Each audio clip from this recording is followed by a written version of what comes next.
আপনি পুশিং করেন, পুশিং করে যে আওয়ামী লীগের যে সমস্ত নেতারা আপনার দেশে যে আশ্রয় নিছে ওদেরকে পুশিং করেন না একটা একটা করে। ওই মাথাভাঙা ওবায়দুল কাদের আছে, আরো অনেকেই আছে, তাদেরকে পুশিং করে পাঠান, তাদেরকে একটু আমরা আদর আপ্যায়ন করি ভালো করে। হঠাৎ করে দেখলাম ভারতের একজন কূটনীতিবিদ বিবৃতি দিয়েছেন যে তারা বাংলাদেশের সাথে সম্পর্কটা ভালো করতে চায়। তারা যে এতদিন পরে বুঝতে পারছে সেটার জন্য তাদেরকে ধন্যবাদ জানাই। আমরা তো বলি আপনার প্রতিবেশী আমরা, আমাদের প্রতিবেশী আপনারা। প্রতিবেশী পাল্টানো যাবে না, কিন্তু প্রতিবেশীর উপরে আপনি খবরদারি করবেন, বড় ভাই সুলভ ব্যবহার করবেন, এবং সবসময় যদি মনে করে যে সেটা হবে না।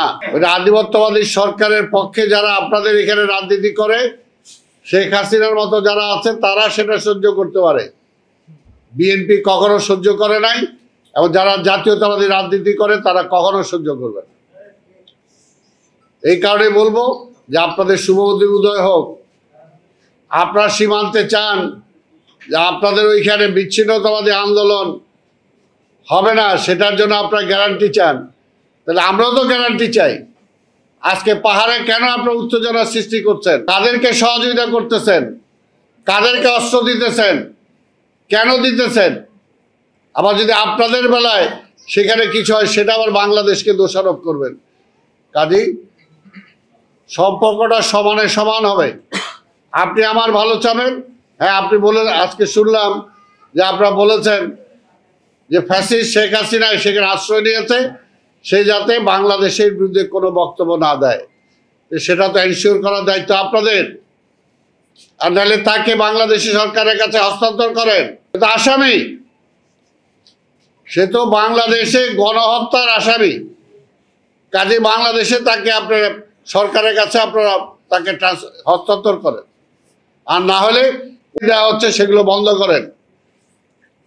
আপনি পুশিং করেন, পুশিং করে যে আওয়ামী লীগের যে সমস্ত নেতারা আপনার দেশে যে আশ্রয় নিছে ওদেরকে পুশিং করেন না একটা একটা করে। ওই মাথাভাঙা ওবায়দুল কাদের আছে, আরো অনেকেই আছে, তাদেরকে পুশিং করে পাঠান, তাদেরকে একটু আমরা আদর আপ্যায়ন করি ভালো করে। কারণ 70 বছর তো আমাদের আদর আপ্যায়ন করেন জ্বালায়, আমরা এখনো সেটা ভুলতে পারতাছি না। তো সেই কারণে বলবো আজকে এটা শুভবুদ্ধির উদয় হোক। আমরা একটা ভালো নির্বাচন চাই।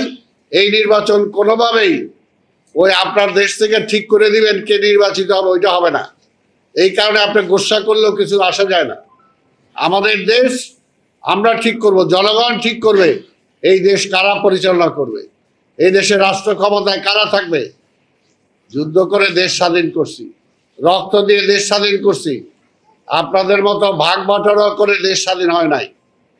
সেই কারণে বলবো আমাদের কখনোই বাংলাদেশকে কেউ এই পর্যন্ত নত স্বীকার করাতে পারে নাই।